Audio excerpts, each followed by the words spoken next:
مجيد بعد أعوذ بالله من الشيطان الرجيم بسم الله الرحمن الرحيم يا أيها الناس اتقوا ربكم الذي خلقكم من نفس واحدة خلق منها زوجها وبث منهما رجالا كثيرا ونساء واتقوا الله الذي تساءلون به والأرحام إن الله كان عليكم رقيبا وقال تعالى أيضا يا أيها الذين آمنوا اتقوا الله حق تقاته ولا تموتن إلا وأنتم مسلمون وقال أيضا يا أيها الذين آمنوا اتقوا الله وقولوا قولا سديدا يصلح لكم أعمالكم ويغفر لكم ذنوبكم ومن يطع الله ورسوله فقد فاز فوزا عظيما وقال حبيبنا صلى الله عليه وسلم إن أصدق الحديث كتاب الله وأحسن الهدي هدي محمد صلى الله عليه وسلم وشر الأمور محدثاتها وكل محدثة بدعة وكل بدعة ضلالة وكل ضلالة في النار أيها الإخوة الإسلام أوصيكم بإياي أولا بتقوى الله اللهم صل على محمد وعلى آل محمد كما صليت على إبراهيم وعلى آل إبراهيم إنك حميد مجيد اللهم بارك على محمد وعلى آل محمد كما باركت على إبراهيم وعلى آل إبراهيم إنك حميد مجيد புகழும் புகழ்ச்சியும் பசிக்கின்ற மனிதனுக்கு ருசிக்கின்ற உணவை கொடுத்து அதை ரசிக்கின்ற ரப்புக்கே உரித்தாக்கி அவனுடைய சாந்தியும் சமாதானமும் இறுதி தூதர் இறுதி நாயகம் முஹம்மது முஸ்தபா ஸல்லல்லாஹு அலைஹி வஸல்லம் அவர்கள் மீதும் அன்னாரின் அடிச்சுவடுகளை தங்களுடைய அடிச்சுவடுகாக வாழ்ந்து மரணித்த உத்தம சத்திய சஹாபாக்கள் மீதும் சஹாபிய பெண்கள் மீதும் தாபியீன்கள் மீதும் தபா தாபியீன்கள் மீதும் இமாம்கள் மீதும் இன்னும் இந்த உலகத்தில் வாழ்ந்து சென்ற நல்லோர்கள் மீதும் குறிப்பாக அல்லாஹ் நமக்கு கடமையாக்கிய இந்த ரமதானுடைய மாதத்தை பரிபூர்ணமான முறையில் நோன்புகளை நோற்றவர்களாகவும் அந்த மாதத்தில் அதிகமான இபாதத்துகளில் செய்தவர்களாகவும் நாம் எல்லாம் இந்த தொழுகையை தொழுதவர்களாக ஒன்று இருக்கின்றோம். வல்ல ரப்பு சுப்ஹானஹு வ தஆலா நம்மை இங்கு எவ்வாறு ஒன்று கூட்டினானோ அதே போன்று நாளை சொர்க்கத்தில் உயர்ந்த சொர்க்கமாக இருக்கக்கூடிய ஜன்னத்துல் ஃபிர்தௌஸில் நம்மையும் நம் குடும்பத்தாரையும் அல்லாஹ் ஒன்று சேர்ப்பானாக என்ற ஒரு சிறிய பிரார்த்தனையோடு அன்பார்ந்த எல்லாம் அல்ல அல்லாஹுவின் நல்லடியார்களே, அன்பு சகோதரர்களே, இந்த பெருநாள் உரையில் நாம் பேசப்படுகின்ற தலைப்பு என்னவென்றால் பயணிகளின் கனிவான கவனத்திற்கு. அன்பார்ந்த எல்லாம் அல்ல அல்லாஹுவின் நல்லடியார்களே, அன்பு சகோதரர்களே, இந்த உலகத்தில் வாழ்கின்ற நாம் பல்வேறு வகையான ஒரு சூழ்நிலைகளை சந்திப்போம், பல்வேறு வகையான நேரங்களை சந்திப்போம், பல்வேறு வகையான இக்கட்டான ஒரு சூழ்நிலையும் சந்திக்கக்கூடியவர்களாக நாம் இருந்து கொண்டிருக்கின்றோம். அப்படி நாம் சந்திக்கக்கூடிய ஒரு முக்கியமான ஒரு விஷயம்தான் இந்த பயணம். இந்த இடத்துக்கு நம்ம ஒன்று கூடியிருக்கின்றோம்னா ஒரு பயணத்தை மேற்கொண்டவர்களாக, ஒரு பயணத்தை செய்தவர்களாகத்தான் இந்த இடத்திற்கு நம்மால் வர முடிந்தது. அந்த அளவுக்கு பயணம் என்பது மனிதனுடைய வாழ்க்கையில் மிகவும் முக்கிய ஒரு அத்தியாவசிய ஒரு விஷயமாக இருந்து கொண்டிருக்கின்றது. மனிதன் தன்னுடைய வாழ்க்கையில் அதிகமாக பயணங்களை செய்யக்கூடியவனாக இருக்கின்றான். மேலும் ஒவ்வொரு பயணத்திற்கும் ஒவ்வொரு முக்கியமான ஒரு நோக்கங்கள் இருந்து கொண்டிருக்கின்றோம். ஒருவர் மருத்துவத்திற்காக பயணம் செய்கின்றார், மற்றொருவர் உறவுகளை சந்திப்பதற்காக பயணங்களை மேற்கொள்கின்றார், மற்றொருவர் இந்த உலகத்தில் இருக்கக்கூடிய சுற்றுலா தலங்களை பார்ப்பதற்காக பயணம் செய்கின்றார். இப்படி பயணம் என்பது நம்முடைய வாழ்க்கையில் ஒரு முக்கிய ஒரு பங்காக இருந்து கொண்டிருக்கின்றது. இந்த பயணத்தை மனிதன் ஒருபொழுதும் தவறவிட முடியாது. இந்த பயணத்தை விட்டு மனிதன் தன்னுடைய வாழ்க்கையை அமைக்க முடியாது என்பதை நாம் முதலில் புரிந்து கொள்ள வேண்டும். இதை போன்று தான் மனிதனுக்கு அந்த பயணம் என்பது ஒரு முக்கியமான விஷயமாக இருந்தாலும் அந்த பயணத்திற்கு செல்லும் போது அந்த பயணத்திற்கு உண்டான தயாரிப்புகளை செய்து தான் மனிதர்கள் இன்றைக்கு பயணங்களை மேற்கொள்ளக்கூடியவர்களாக இருக்கின்றார்கள். உதாரணமாக மருத்துவத்திற்காக நாம் பயணங்களை மேற்கின்றோம் என்று சொன்னால் அந்த மருத்துவத்திற்கு என்னென்ன சாதனங்கள் தேவைப்படும், அந்த மருத்துவத்திற்கு உண்டான பொருட்களை அனைத்தையும் தயார் செய்ததற்கு பிறகுதான் அந்த பயணத்தை நாம் மேற்கொள்ளக்கூடியவர்களாக இருந்து கொண்டிருக்கின்றோம். இதுவே ஹஜ்ஜுக்கோ உம்ராவிற்காக நாம் பயணம் செய்கின்றோம் என்று சொன்னால் அந்த உம்ராவிற்கு என்னென்ன சாதனங்கள் தேவைப்படும், ஹஜ்ஜிற்கு என்னென்ன சாதனங்கள் தேவைப்படும், இவை அனைத்தையும் சேர்த்ததற்கு பிறகுதான், இந்த அனைத்து தயாரிப்புகளையும் தயாரித்ததற்கு பிறகுதான் நாம் அந்த பயணங்களை மேற்கொள்ளக்கூடியவர்களாக இருந்து கொண்டிருக்கின்றோம். அன்பார்ந்தவர்களே, இப்படி பயணம் என்பது மனித வாழ்க்கையில் ஒரு முக்கிய பங்காக இருந்து கொண்டிருக்கின்றது. இதுவே வியாபாரத்திற்காக நாம் பயணங்களை மேற்கொள்கின்றோம். அந்த வியாபாரத்திற்காக நாம் சென்ற அந்த பயணம் என்பது நாசமாக போய்விட்டது என்றால் மனிதன் கூறக்கூடிய வார்த்தை, ஐயோ நம்ம வந்த காரியம் மோசமாகிருச்சே, நம்ம எந்த நோக்கத்திற்காக வந்தோமோ அந்த காரியம் சரியான முறையில் ஈடுபடவில்லையே அப்படின்னு மனிதன் அந்த பயணம் நாசமாகும் போது புலம்பக்கூடியவனாக இருந்து கொண்டிருக்கின்றான். அல்லாஹ்வுடைய தூதர் ஸல்லல்லாஹு அலைஹி வஸல்லம் அவர்கள் ஒரு பயணத்தை நமக்காக காண்பித்து தருகின்றார்கள். அந்த பயணம் என்பது மனிதனுடைய வாழ்க்கையில் ஒரு முறைத்தான் வரும். அந்த பயணத்தில் ஒருவன் நாசமடைந்து விட்டால் அவனுடைய மறுமை வாழ்க்கை முழுவதும் நாசமாகிவிடும். இந்த உலகத்தில் நாம் செய்யக்கூடிய பயணம் அது தோல்வியில் முடிந்து விட்டால் நாம் மற்றொரு முறை அந்த பயணத்தை மேற்கொண்டு அந்த பயணத்தில் வெற்றியை காணலாம்.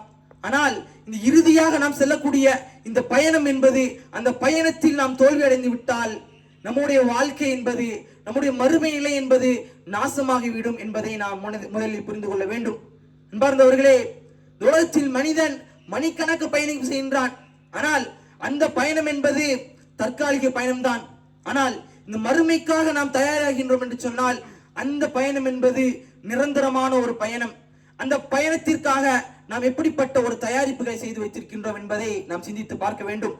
இந்த உலகத்தில் நாம் செல்லக்கூடிய பயணத்திற்கு ஒரு டைம் பிக்ஸ் பண்ணப்பட்டதுன்னா அந்த பயணத்துக்கு 1 மணி நேரத்துக்கு முன்னதாகவே அல்லது 2 மணி நேரத்திற்கு முன்பதாகவே ஏர்போர்ட்லயும் ரயில்வே ஸ்டேஷன்லயும் பஸ் ஸ்டாண்டிற்கும் செல்லக்கூடியவர்களாக இருக்கின்றோம்.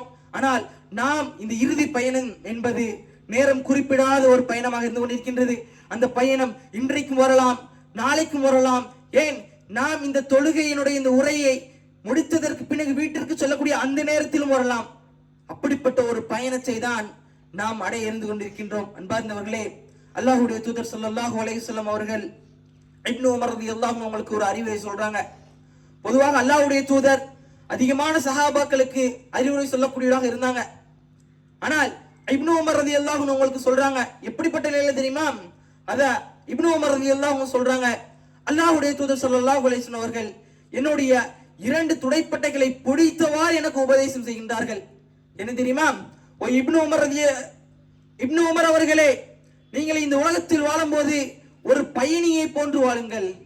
எப்படி ஒரு பயணி எந்த முறையில் இந்த உலகத்தில் வாழ்வானோ அதை நோக்கமாக வைத்துக் கொண்டு இந்த உலகத்தில் வாழுங்கள். ஒரு பயணத்திற்கு நாம் சென்றோம் என்றால் அந்த பயணம் என்பது நிரந்தரமாக இருக்காது. எந்த நோக்கத்திற்காக போனோமோ அந்த நோக்கத்தை முடித்ததற்கு பிறகு நாம் வீடுகளுக்கு செல்லக்கூடியவர்களாக இருப்போம். அந்த நோக்கத்தை வைத்து இந்த உலகத்தில் நீங்கள் பயணம் செய்யக்கூடியவர்களாக இருங்கள் என்று இப்னு உமர் ரலியல்லாஹு அன்ஹு சொல்றாங்க. இன்னும் தொடர்ச்சியாக அல்லாஹ்வுடைய தூதர் ஸல்லல்லாஹு அலைஹி வஸல்லம் அவர்கள் கூறும்போது, இதா அம்சைத ஃபலா தன்துரி ஸபாஹ், நீங்கள் அந்த பயணத்தை மாலையில் அடைந்து விட்டால் காலையில் அந்த பயணத்தை நீங்கள் எதிர்பார்க்காதீர்கள். இதுவே அந்த பயணத்தை நீங்கள் காலையில் அடையும் போது மாலையில் அந்த பயணத்தை நீங்கள் எதிர்பார்க்காதீர்கள் என்று கூறிவிட்டு அல்லாஹ்வுடைய தூதர் ஸல்லல்லாஹு அலைஹி வஸல்லம் அவர்கள் கூறினார்கள், உங்களுக்கு நோய் வருவதற்கு முன்னால் ஆரோக்கியத்தை சரியான முறையில் பயன்படுத்திக் கொள்ளுங்கள்.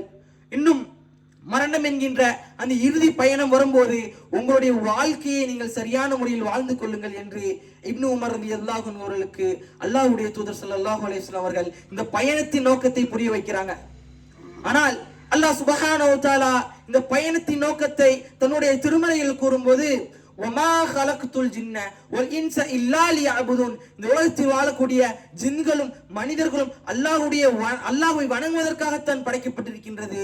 முஃபஸ்ஸிரீன் விளக்கம் கொடுக்கும்போது லிவஹிதுன், அல்லாஹ்வை ஒருமைப்படுத்தி அல்லாஹ்வுடைய தௌஹீத் என்ற அந்த முறையில் நீங்கள் வணங்க வேண்டும் என்று முஃபஸ்ஸிரீன்கள் கூறக்கூடியவர்களாக இருந்து கொண்டிருக்கின்றார்கள். அதுவேளை அல்லாஹ் சுப்ஹானஹு வ தஆலா மற்றொரு வசனத்தில் சூரா முல்கில் அல்லாஹ் கூறுகின்றான், அல்லதீ ஹலக்கல் மௌத வல் ஹயாத்த, நான் எப்படிப்பட்டவங்க தெரியுமா? இந்த உலகத்துல வாழ்வையும் மரணத்தையும் படிச்சிருக்கோம். எதற்காக தெரியுமா?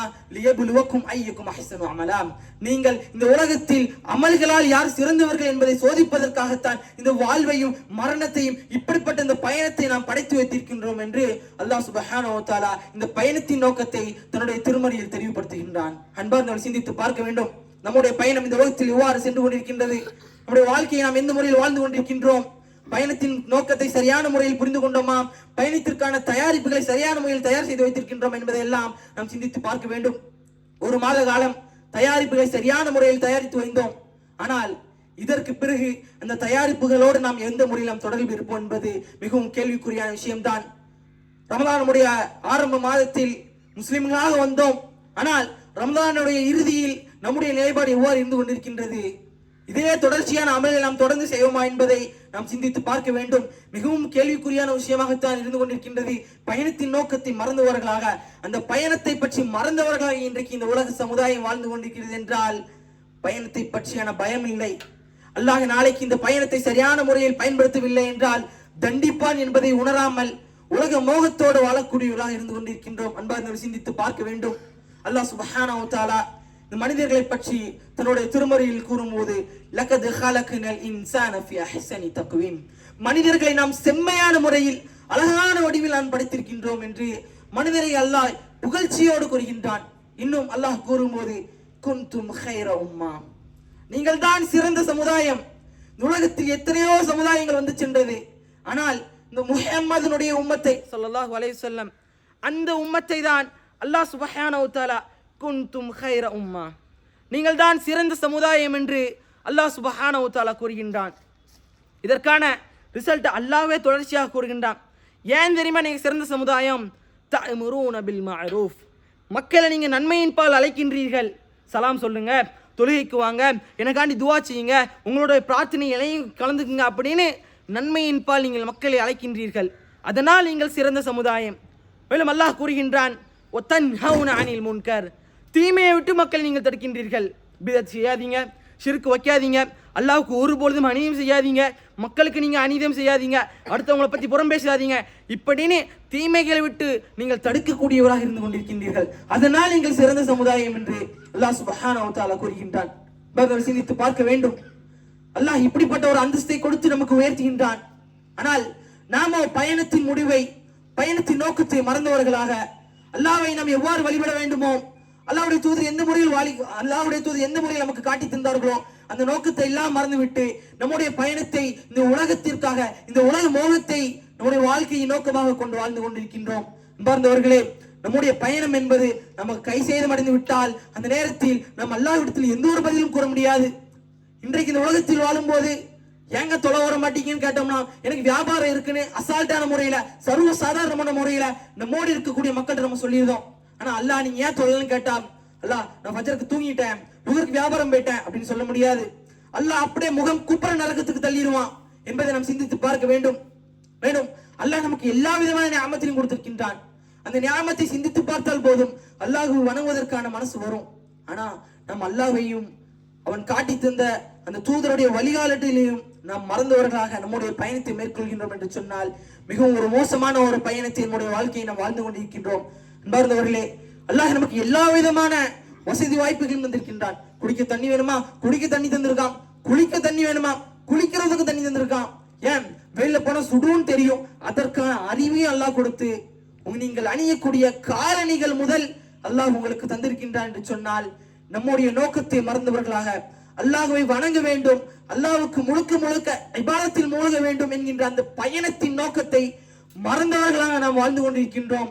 அன்பார்ந்தவர்களே, அல்லாஹ் சுப்ஹானஹு வ தஆலா தன்னுடைய திருமறையில் கூறுகின்றான், யா அய்யுஹல்லதீன ஆமனு, ஓ ஈமான் கொண்டவர்களே, இத்தகுல்லாஹ், அல்லாஹ்வை அஞ்சி கொள்ளுங்கள், வல் தன்துர் நஃப்ஸு மா கத்தமத் லிகத், மறுமையினுடைய பயணத்திற்காக, அந்த பயணத்திற்காக நீங்கள் எதை சேர்த்து வைத்திருக்கின்றீர்கள், உங்களுடைய தயாரிப்பு என்னதாக இருக்கிறது என்று அல்லாஹ் தன்னுடைய திருமறையில் இந்த மனித சமுதாயத்திற்கு ஒரு கேள்வியை கேட்கின்றான். என்றால் நாம் நம்முடைய பயணத்திற்காக என்ன தயாரிப்புகளை செய்து வைத்திருக்கின்றோம், நம்முடைய அமல்கள் முழுவதும் அல்லாஹ்விடத்தில் ஏற்றுக்கொண்டதா என்பது முழுக்க முழுக்க சந்தேகம்தான். அல்லாஹ் இஹ்லாஸான முறையில் அல்லாஹ்விற்காக செய்த அமலை மாத்திரம்தான் நம்முடைய பட்டியில் அங்கீகரிக்கக்கூடிய ஒரு அமலாக அல்லாஹ் சேர்ப்பான் என்பதை நாம் உணர வேண்டும். அன்பார்ந்தவர்களே, ஈமானுடைய அனைத்து விஷயங்களும் தெரிந்தவர்களாக இருந்து கொண்டிருக்கின்றோம். அல்லாஹ்வை நம்பணும், மலக்குமார்களை நம்பணும், நபிமார்களை நம்பணும், வேதங்களை நம்பணும், மறுமையை நம்பணும், இன்னும் விதியை நம்பணும், இப்படி எல்லா விஷயங்களையும் நம்பியவர்களாக இருந்து கொண்டிருக்கின்றோம். ஆனால் நம்முடைய வாழ்க்கையை நாம் எந்த முறையில் வாழ்ந்து கொண்டிருக்கின்றோம்? பயணத்தின் லட்சியத்தை மறந்தவர்களாக, பயணத்தின் நோக்கத்தை மறந்தவர்களாக, உலக பயணத்திற்கு முற்றிலும் ஆர்வப்படக்கூடியவர்களாக வாழ்ந்து கொண்டிருக்கின்றோம். அல்லாஹ்வுடைய தூதர் ஸல்லல்லாஹு அலைஹி வஸல்லம் கூறுகின்றார்கள், ஹப்புத் துன்யா வ கராஹித்துல் மௌத், இந்த உலக சமுதாயம் உலகத்தை இன்பம் கொண்டவர்களாக, உலகத்தை நேசித்தவர்களாக, மரணத்தை வெறுத்தவர்களாக இன்றைக்கு வாழ்ந்து கொண்டிருக்கின்றார்கள் என்று அன்றைக்கே முஹம்மது ஸல்லல்லாஹு அலைஹி வஸல்லம் அவர்கள் கூறிவிட்டார்கள். அன்பார்ந்தவர்களே, அந்த நோக்கத்தில் தான் இன்றைக்கு முஸ்லிம்களாக இருக்கக்கூடிய நாம் வாழ்ந்து கொண்டிருக்கிறோம் என்றால் மிகவும் ஒரு வேதனைக்குரிய விஷயம். மேலும் அல்லாஹ் சுப்ஹானஹு வ தஆலா நமக்கு வழங்கிய இந்த எல்லா அருட்கொடைகளை பற்றி தன்னுடைய திருமறையில் கேள்வியை கேட்கின்றான். அல்லாஹ் சுப்ஹானஹு வ தஆலா கூறும்போது ثُمَّ لَتُسْأَلُنَّ يَوْمَئِذٍ عَنِ النَّعِيمِ, நாளை மறுமை தினத்தில், மறுமை நாளில் மஹ்ஷருடைய மைதானத்தில் வைத்து உங்களுக்கு நான் வழங்கிய அந்த அருட்கொடைகளை பற்றி நான் விசாரிப்பேன் என்று அல்லாஹ் சுப்ஹானஹு வ தஆலா கூறுகின்றான். இன்னும் பெருமானார் ஸல்லல்லாஹு அலைஹி வஸல்லம் கூறும்போது குல்லுக்கும் ரா, உங்களில் ஒவ்வொருவரும் பொறுப்புதாரிகள், வகுல்லுக்கும் மஸ்ஊல் அன் ரஅய்யதிஹி, உங்களுக்கு கொடுக்கப்பட்ட எல்லா பொறுப்புகளை கொடுத்தும் அந்த பொறுப்புகளை நாளை மறுமை தினத்தில் அல்லாஹ் விசாரிப்பான். எல்லா விஷயத்தையும் தந்திருக்கான், ஆனால் அல்லாஹ்வை மறந்தவர்களாக, உலகத்தை நினைவு கொண்டவர்களாக, சுன்னாவை உயிர்ப்பிக்காதவர்களாக நாம் வாழ்ந்து கொண்டிருக்கின்றோம் என்று சொன்னால் பயணத்தின் நோக்கத்தை மறந்தவர்களாக வாழ்ந்து கொண்டிருக்கின்றோம். அந்த பயணத்திற்கான தயாரிப்பு நம்மிடத்தில் எவ்வாறு இருந்து கொண்டிருக்கின்றது, இந்த மாதிரி சிந்தித்து பார்க்க வேண்டும். நம்மோடு வாழ்ந்தவர்கள் இன்னும் நம்ம சொல்லக்கூடிய ஒரு விஷயம் தான், போன ரமதான் வரைக்கும் என்னுடைய தோழன் இருந்தான், ஆனா இப்ப என் கூட இல்ல, கேட்டோம்னா மரணிச்சிட்டான். அல்லாஹ் உங்களுக்கு போன ரமதானையும் கொடுத்து இந்த ரமதானையும் கொடுத்து இந்த ரமதானினுடைய இறுதியில் அந்த பெருநாள் தொழுகையை தொழுவதற்கான ஒரு பாக்கியத்தையும் தந்திருக்கின்றான் என்றால் அடுத்த ரமதானை நாம் இருப்போமா என்று தெரியாது, நம்மோடு இருந்தவர்கள் நம்மோடு இருப்போமா என்று தெரியாது. அதனால் பயணத்தின் முடிவு வருவதற்கு முன்னால் அந்த பயணத்திற்கான தயாரிப்புகளை மேற்கொள்ளக்கூடியவர்களாக இருக்க வேண்டும். அன்பார்ந்தவர்களை சிந்தித்து பார்க்க வேண்டும். நாம் இந்த இடத்தை விட்டு சென்றோம் என்றால் அடுத்த வக்திற்கு இன்றைய தினம் ஜும்மாவாக இருந்து கொண்டிருக்கின்றது. அந்த ஜும்மாவை அடையக்கூடிய அந்த பாக்கியம் நம்ம எத்தனை பேருக்கு இருக்கிறது என்று நம்மால் ஒருவரால் சொல்ல முடியாது. இன்னும் தூங்க சென்றோம் என்று சொன்னால் அல்லாஹும்ம பிஸ்மிக அமௌத்து வாஹியா, அல்லாஹ் உன்னுடைய பெயரை கொண்டுதான் நான் மரணிக்கின்றேன். தூங்கும் போதே நம்முடைய பயணத்தின் முடிவு இருந்து விட்டால் என்ன செய்ய முடியும்? நம்முடைய தயாரிப்புகள் என்னதாக இருக்கு? எந்த கட்டுச்சாதனை நம்ம சென்று கொண்டிருக்கின்றோம்? கட்டுச்சாதனைகளை சேர்த்து வைத்திருக்கின்றோமா? நல்ல முறையில் அமல்களை செஞ்சு வச்சிருக்கிறோமா? ஒவ்வொன்றையும் நாம் சிந்தித்து பார்க்கக்கூடியதாக இருக்க வேண்டும். அன்பார்ந்தவர்களே, ரமதானுடைய மாதம் மாத்திரம் நாம் அதிகமான நம்ம ஈடுபடக்கூடியதாக இருக்கின்றோம். கேட்டா ஷஹ்ரு ரமதான் சில ஃபீல் குர்ஆன், ரமதானுடைய மாதத்தில் குர்ஆன் இறங்கியதுதான்.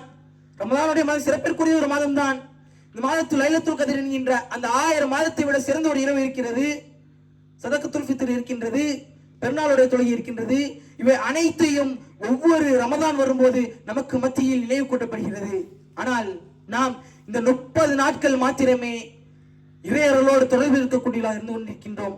மீதம் இருக்கக்கூடிய 11 மாதங்கள் அல்லாஹ்வை மறந்தவர்களாக நம்முடைய வாழ்க்கையை வாழ்ந்து கொண்டிருக்கிறோம் என்றால் என்பதை சிந்தித்து பார்க்க வேண்டும். ஒவ்வொரு அருட்கொடைகளுக்கும் நாளைய தினத்தில் கேள்வி கேட்கப்படுகின்றது. உனக்கு வாழ்வை கொடுத்தோமே, அந்த வாழ்வை எந்த முறையில் நீ கழிச்ச? அல்லாஹ்வுடைய பாதையில செலவிட்டியா? இறை இபாதத்துல நீ நெருங்கினியா? 5 நேரம் சரியா தொழுதியா என்கின்ற ஒரு கேள்விதான் நாளை மறுமை தினத்தில் அல்லாஹ் நமக்கு கேள்வியை கேட்கக்கூடியவனாக இருந்து கொண்டிருக்கின்றான். மேலும் அல்லாஹ் சுப்ஹானஹு வ தஆலா தன்னுடைய திருமறையில் ஏராளமான இடங்களை யா அய்யுஹல்லதீன ஆமனு, ஈமான் கொண்டவர்களே, வஅமிலுஸ் ஸாலிஹாத், அதிகமாக நீங்க நல்ல அமல்களை செய்யுங்க. நம்ம சிந்தித்து பார்க்க வேண்டும். நம்ம எல்லாம் ஈமான் கொண்டு விட்டோம். ஈமான் கொண்டதற்கு பிறகு வேற விஷயம் இல்லையா? அல்லாஹ் ஈமான் கொண்ட மாத்திரம் நீங்கள் அதிகமாக நல்ல அமல்களை செய்யுங்க, அமல்களோடு தொடர்பில் இருங்க. பயணத்தின் நோக்கத்தை உங்களுடைய வாழ்க்கையில் ஒவ்வொரு நேரமும் ஒவ்வொரு நொடிக்கும் நினைவில் வைத்துக் கொள்ளுங்கள். ஏனென்று சொன்னால் பயணத்தினுடைய முடிவை ஒருவராலும் அறிய முடியாது, இல்லல்லாஹ், அல்லாஹ்வை தவிர. அன்பார்ந்தவர்களை சிந்தித்து பார்க்க வேண்டும். அல்லாஹ்வுடைய தூதர் ஸல்லல்லாஹு அலைஹி வஸல்லம் அவர்கள் இந்த உலகத்தை பற்றியான ஒரு சின்ன ஹதீஸ் சொல்லிட்டாங்க. என்ன ஹதீஸ்? அத்துன்யா சிஜ்னுல் முஃமின், இந்த உலகம் என்பது, பறந்து விழுந்த இந்த உலகம் என்பது முஃமின்களுக்கு சிறைச்சாலையை போன்றது.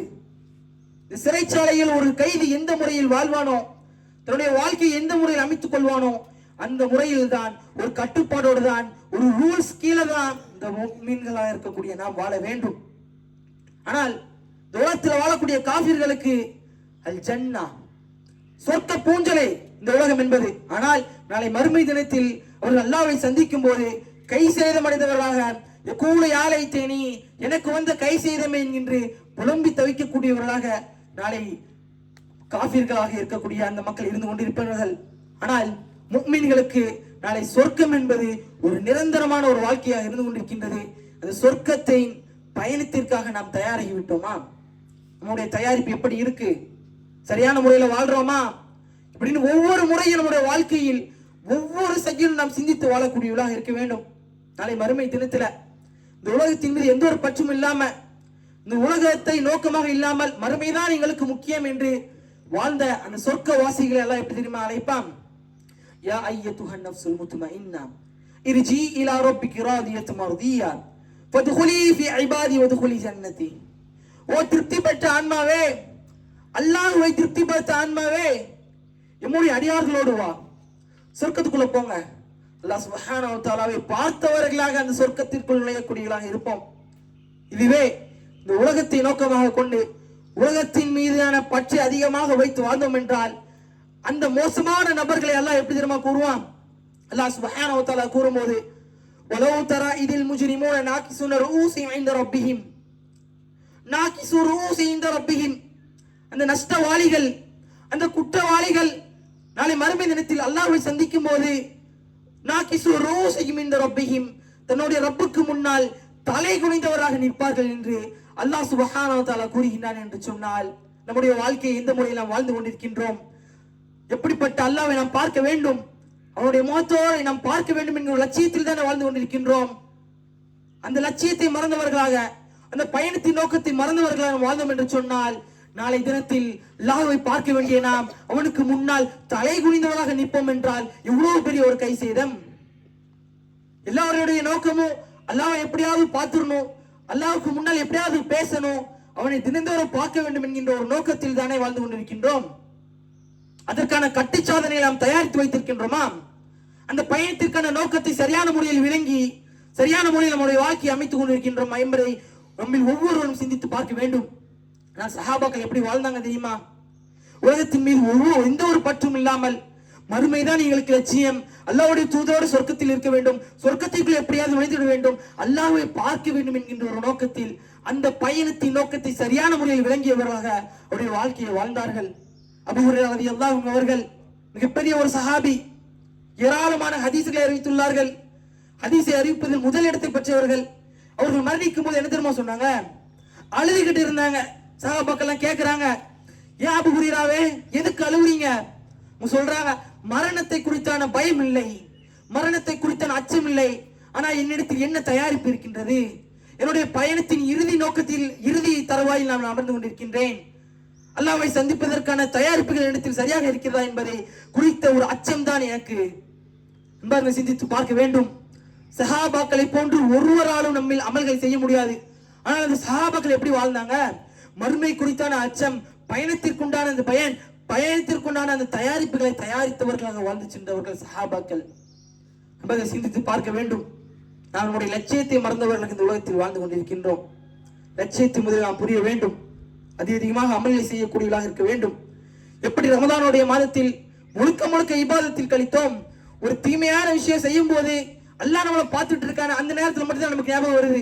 இதுவே ரமதானுடைய மாதம் கடந்து விட்டால் நாம் அந்த பயத்தை உணராமல், அந்த அச்சத்தை கண்டுகொள்ளாமல், அல்லாஹ் தானே, மறுமை தானே, அசால்ட்டா சொல்லிட்டு போகக்கூடியதாக இருந்து கொண்டிருக்கின்றோம் என்றால் ஒவ்வொருடைய ஈமானும் பலவீனமாக இருந்து கொண்டிருக்கின்றது. நம்முடைய ஈமானுக்கு நாம் உயிர்ப்பிக்கக்கூடியதாக இருக்க வேண்டும். பயணத்தினுடைய நோக்கத்தை சரியான முறையில் விளங்கி இந்த பயணத்திற்கான தயாரிப்புகளை செய்யக்கூடியதாக இருக்க வேண்டும். அன்பார்ந்தவர்களே, இன்றைய தினம் என்பது மிகவும் சந்தோஷத்திற்குள்ள ஒரு தினமாக இருந்து கொண்டிருக்கின்றது. இந்த நாளை ஒருபொழுதும் நீங்க வேஸ்ட் பண்ணிடாதீங்க. ஏனென்று சொன்னால் இன்றைய தினம் வெள்ளிக்கிழமையாக இருக்கிறது. அல்லாஹ்வுடைய தூதர் ஸல்லல்லாஹு அலைஹி வஸல்லம் அவர்கள் மீது அதிகமாக ஸலவாத் சொல்லுங்க. இன்னும் உங்களுடைய உறவுக்கு சென்று உறவுகளுக்கு நன்றி விசுவாசமாக இருங்க. இன்னும் அவர்களோடு உறவு பாராட்டக்கூடியவர்களாக இருக்குங்க. ஏனென்று சொன்னால் அல்லாஹ்வுடைய தூதர் ஸல்லல்லாஹு அலைஹி வஸல்லம் கூறும்போது, உறவோடு யாரு ஒன்றோடு இருந்து கொண்டிருக்கின்றார்களோ அவர்களோடு தான் அல்லாஹ் இருக்கின்றான் என்று பெருமானார் ஸல்லல்லாஹு அலைஹி வஸல்லம் கூறினார்கள். அன்பார்ந்தவர்களே, உறவுகளோடு எந்த ஒரு பகைமையும் கொள்ளாமல் இந்த நாளில் உறவுகளோடு சேர்ந்து அவர்களோடு நல்ல விஷயங்களை சொல்லக்கூடியவர்களாகவும், நன்மையை ஏவக்கூடியவர்களாகவும், தீமையை தடுக்கக்கூடிய மக்களாகவும் இன்றைய தினத்தில் வாழ்ந்து செல்வோம். இதே நோக்கத்தை, இந்த பயணத்தின் நோக்கத்தை புரிந்தவர்களாக நம்முடைய வாழ்க்கையை அமைத்துக் கொள்வோம். ஏனென்று சொன்னால் மரணம் என்பது எந்த நேரத்திலும் வரலாம், எந்த ரூபத்திலும் வரலாம் என்பதை நாம் விளங்க வேண்டும். சுப்ஹானஹு வ தஆலா மரணத்தை பற்றியான பயத்தோடும் இந்த உலக வாழ்க்கையில் அதிகமாக நல்லமணி செய்யக்கூடியவர்களாகவும் பயணத்தின் நோக்கத்தை புரிந்தவராக வாழக்கூடிய பாக்கியத்தை ரப்பு சுப்ஹானஹு வ தஆலா நம்ம அனைவருக்கும் தந்தருள் புரிவானாக என்ற ஒரு சிறிய பிரார்த்தனையோடு என்னுடைய இந்த சிற்றுரைக்கு திரையிடுகின்றேன். وآخر دعوانا الحمد لله رب العالمين. السلام عليكم ورحمة الله وبركاته.